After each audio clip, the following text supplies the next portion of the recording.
What's new for 2024? I'm Jackie Ferris. This week on the 302, we are in Simmer Down now, a speakeasy-style bar inside the Coin Restaurant in Wilmington. We're sitting down with the Convention and Visitors Bureau Chief to talk about all the fabulous things happening in 2024 that you want to check out when you come for a visit. Get ready, the 302 is serving up something special for the new year.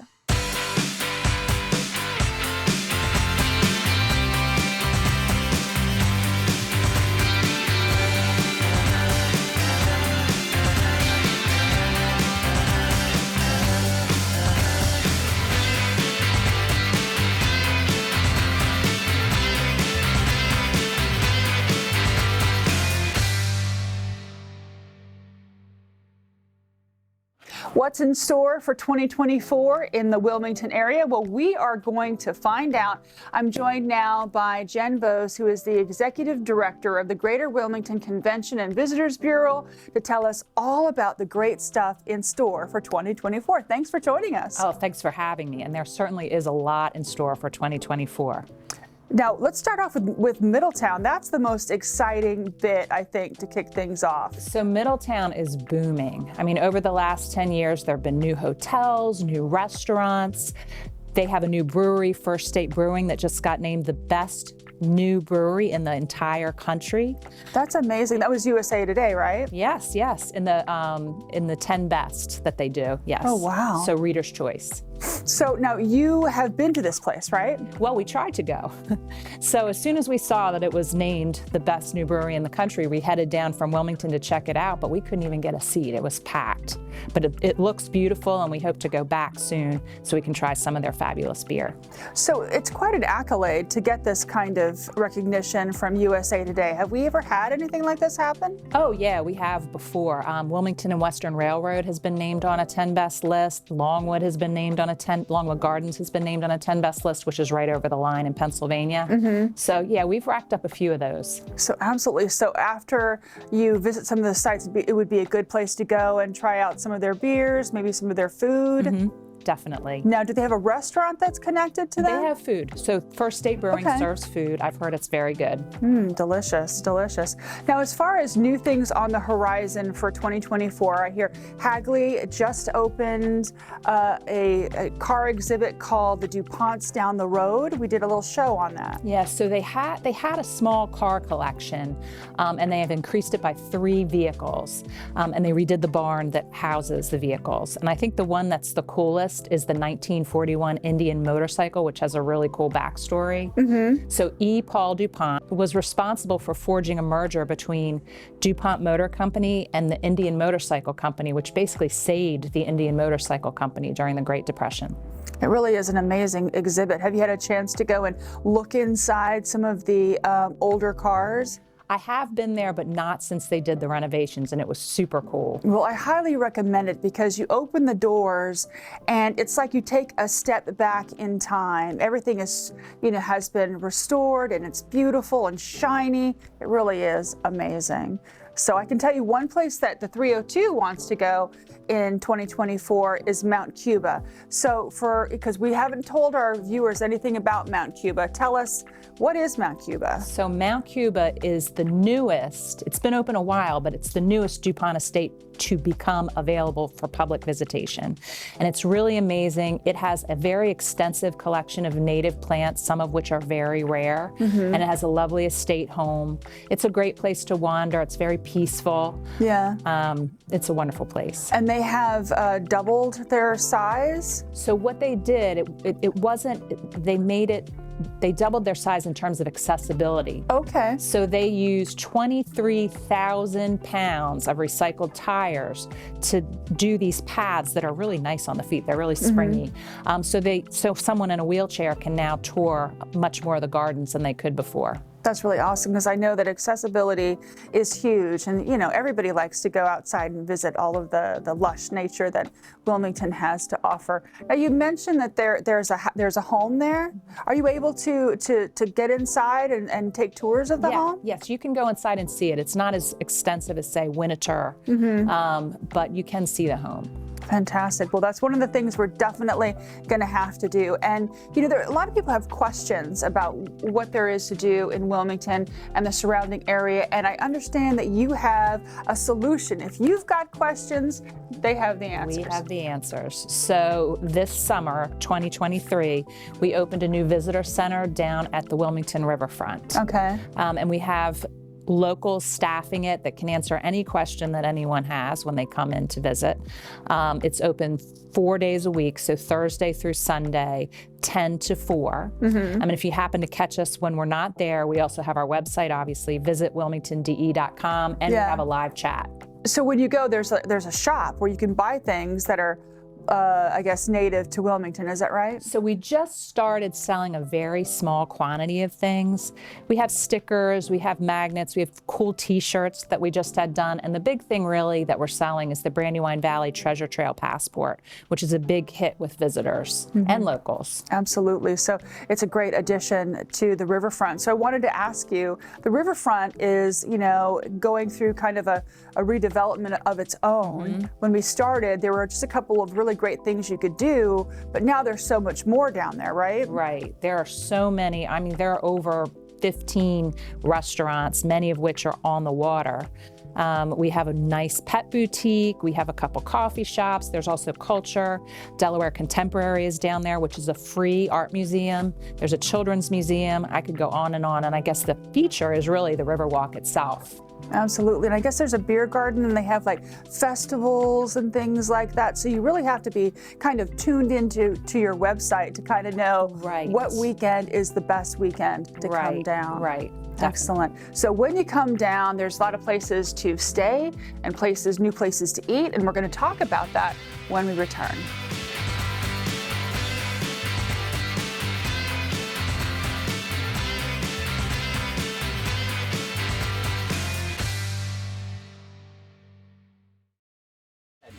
Hi, my name's Carl Ramsey from Ramsey's Farm. We love to see things grow on the 302. Welcome back. We just got done talking about all of the great, or actually some of the great attractions that you can check out when you come to Wilmington and the area that surrounds it. But now we're going to talk about where to stay and where to eat.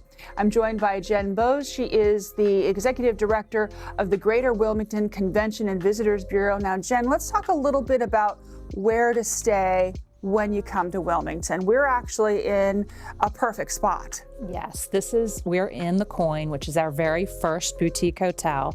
This is a lovely place to stay because of the central location. It's right on Market Street. You can walk anywhere downtown and down to the riverfront from here. Now, when you talk about the rooms, I know that we kind of talked about this last year whenever we weren't actually on site. The rooms are really nice. They're designer rooms, really appointed very nicely with exposed brick and things like that. What is the vibe of Coin? I think it's a very hip place to stay. I think if you like design, you're going to really love the rooms here, and also the restaurant space, and where we are right now, Simmer Down, which is a lovely lounge, and the rooftop bar, of course, which is our first rooftop bar in Wilmington. This is the first time we've been in, and the vibe in here is really great. There are all these rugs on the floor, and there's lighting under the bar, and it just kind of gives you, I want to say, like a speakeasy vibe. Yes, yeah, it's similar very to comfortable. That, but you don't need a password to get in. No, you don't. The password is the 302. So let's talk a little bit about, there are a couple of other places, this is probably super popular and books up fast. So what are some other alternatives? So another alternative would be the Hotel DuPont, which that's a venerable hotel. It's been around for ages. It's lovely, luxurious. That's another great option. We also have 3 hotels down at the riverfront. We have a Homewood Suites, a Westin, and a Hyatt. So a number of different price ranges and stay styles. And then also we had a Staybridge open, which is suites. That's perfect for families on the other end of Market Street near our newest food hall, the Chancery. So we're talking about food now. People are going to want to know about all of the new places. And there's the Reverie Tavern, or is it Reverie Bar? It's Bar Reverie. Bar Reverie. Okay. So tell us about them. So that's in Greenville. That's about 25 minutes from downtown.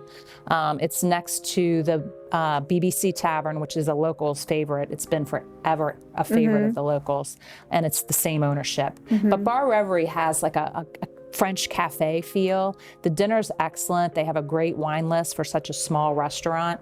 And what I really like are the pastries. So I was actually just there this morning. They have excellent pastries for dessert, and they have excellent coffee, Felix coffee, which has kind of a cult following. So I think that's kind of the best part of the entire meal, because you sit there, you're digesting, you're having something sweet, and I think the best conversation comes out after the main course. But I wanted to ask you about Cinemondays. Oh yes, Cinemondays is really creative, I think. So that's a Bar Reverie creation. Okay. And it's $55 a person. You get a glass of sparkling wine, a grazing board that's custom made to your tastes, as well as popcorn. And you watch movies. So they have a movie opposite the bar where they have a screen opposite the bar where they continuously roll movies, but on this particular night, the movie is the focus. That sounds amazing. And then you get a voucher the next day to come back and have a cup of Felix coffee. That sounds really great. We're definitely going to have to do that on a future 302. So I guess not too far from that is the Brandywine, is that right? So the Brandywine is a new restaurant that opened in the fall of 2023. It's actually equidistant from where we are right now in the Coin and Bar Reverie that we were just talking about. So it's also on Route 52, as is Bar Reverie. And it's in a strip shopping mall with apartments above it. But as soon as you walk through those doors, you're transported to a different world. It's like a French brasserie style place. It's absolutely lovely design. I feel like it reminds me of Naples, Florida. Oh, nice. Yeah, it's really beautiful. It's really cool how, the restaurateurs in the Wilmington area really go beyond to try to be different and have their own kind of thing that they do, so that you can go to a different place every night and never get tired of it. Right. Do you have a favorite? Gosh, I have so many favorites. I think it just depends on what I'm feeling like that particular night. Yeah. What about the Garden? So the Garden is the newest Bardea concept. So Bardea Food and Drink is helmed by Chef Antimo DeMeo. He's a James Beard nominated chef. And the Garden connects Bardea Food and Drink with Bardea Steak. And what you'll find on the menu there, it's an outdoor seasonal space. What you'll find on the menu there are your favorites from each restaurant, as well as dishes inspired by the styles of each restaurant. There's a fountain, there's fire pits, they have live music occasionally. It's a great space to gather with friends. Now, a lot of people probably know about what kind of accolade the James Beard award is, but can you talk to us a little bit about what it is and why it's so amazing that we have, that quality, that caliber of restaurants in Wilmington? So the best way I can explain it is it's like the Oscars of the food world. Nice. And yes, and because food experts choose the winners, it's a really big deal for a chef to get even just a nomination. And it's good to have them here, bring more people in. Do you find that when people visit the website, they are able to ask you questions and ask, do they ask about that kind of thing? What are visitors looking for, you think? I think our food scene is really hot right now, and a lot of visitors are interested in the restaurants. They're interested in the James Beard restaurants, the higher end restaurants, but they're also interested in the local restaurants where they can taste local foods that are unique to our area. So do people come here just to eat? I absolutely think so, yes. Really? Yes. So do you have, by chance, like a I don't know if they have pub crawls, but like a restaurant crawl? We don't, Jackie, but that's a really good idea. Well, the 302, there you go. So there's so much more in 2024, and we're going to talk all about it when we return.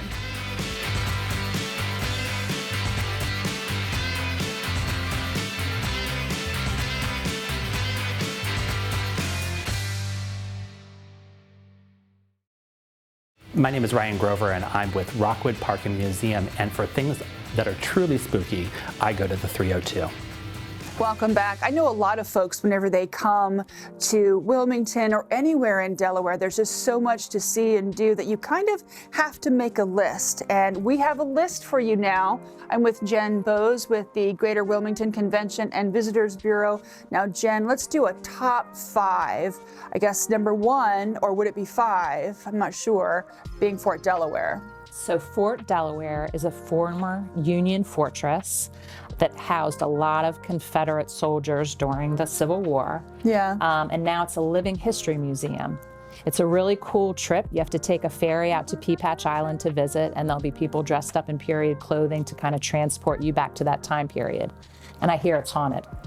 It is haunted, actually. We went out there not too long ago and did a show that airs later this year, and they told us all kinds of stories. And it's amazing, the history. Each of the volunteers are so invested in the visitor experience. And you can go and look at all these cannons, and it's amazing. It's an amazing walking tour. And then I should also point out, in addition to the living history, that it is also home to the largest heronry on the East Coast outside of Florida. So herons, egrets, and they just built a new ADA accessible ramp so that you can view the birds. So you want to make sure you bring your camera. Absolutely. To check it out. And just your big lens. And just take a moment and just stop and just absorb it all. So absolutely. So number 2, Main Street in Newark. Right. So I am a proud graduate of University of Delaware, and Nice. it is located in Newark, right off of Main Street. And I wanted to start by saying there's a new hotel that opened in 2023 it's a Hyatt. And why that's a big deal is you can stay in Newark now and be right on Main Street. Oh, nice. So you can walk everywhere. You don't need your car. There's some fabulous restaurants on Main Street, one of which is Hamilton's on Main, which has a really nice outdoor dining area. Yeah. And then there's Helen's Sausage House. Have you ever heard of Helen's Sausage House I in Smyrna? haven't. So it's had a huge following for years in Smyrna. Okay. And they opened a location in Newark in 2023. And from what I hear, a lot of mornings before it opens up, there's a line outside the door to get the sandwiches. So that says a lot. That says a lot. It's also the thing that I find really cool about a lot of towns that you visit in Delaware is that they're also walkable. You know, you can walk from a restaurant to, you know, a place to sit down and have a cocktail or take in a site. You know what I'm saying? So it's very intentional and very well thought out in terms of the visitor experience. Yes. And also in Newark, the campus itself is really the high point. So you can roam around the campus. They have a botanic gardens that has over, I think, 3,000 species of plants, and it's free to visit. And then there's U Dairy, which I myself love. So that's a student-run ice cream shop, and they've also crafted a lot of the flavors themselves. That's really cool. So when you think about the experience, a lot of people love music. There's all kinds of festivals, music festivals here, and you can also go and see a show at the Queen.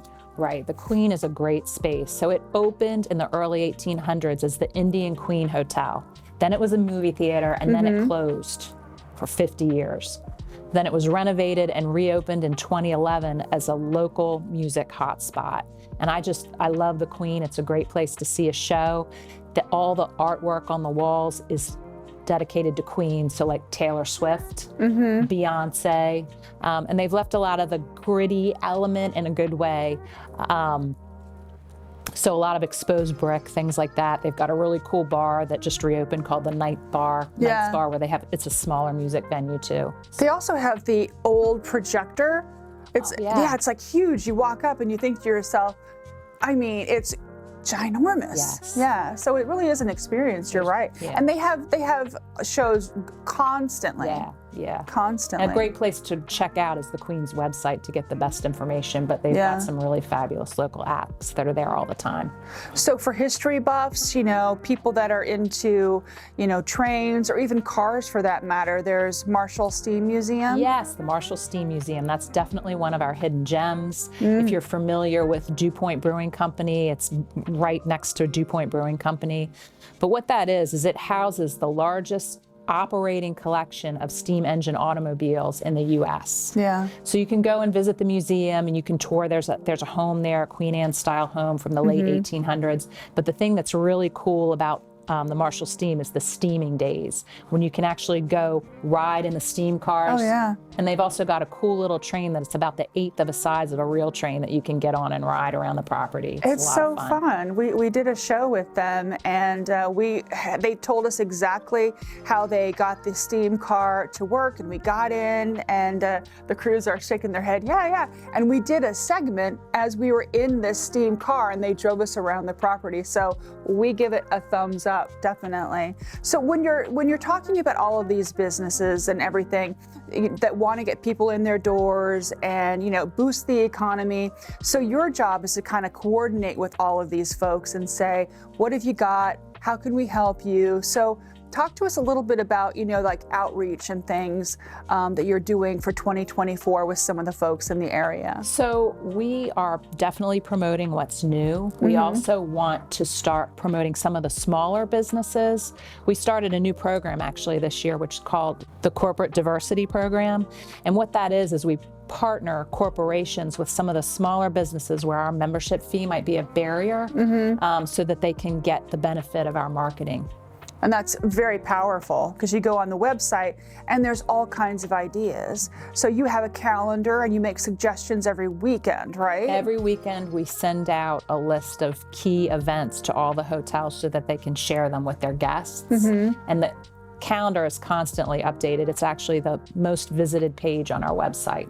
So do you do email blasts? Like somebody that's watching maybe can go and sign up for notifications? Yes, we send out regular e-newsletters with the latest information on what there is to see and do, and you can sign up right on visitwilmingtonde.com. That sounds awesome. Well, Jen, thank you so much. I am so excited about 2024, more so than I normally am, but thanks for joining us. Thank you. And we'll be right back.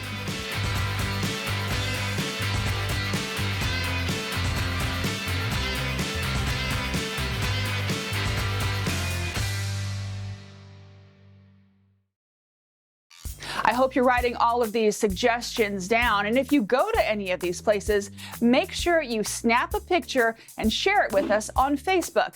Now here's a look at some other things you might want to check out.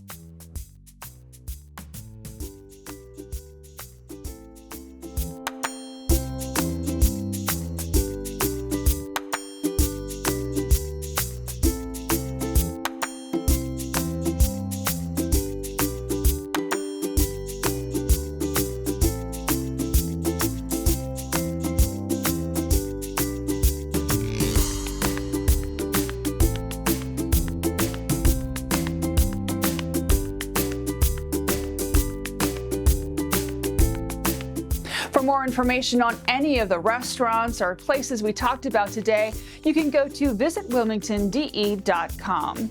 That'll do it for this week's episode of the 302. Make sure you follow us on Facebook for some behind-the-scenes content you're just not going to get anywhere else. We're going to leave you now with a beauty shot of the Newark Reservoir. Until next time, I'm Jackie Ferris. Tell them you saw it on the 302.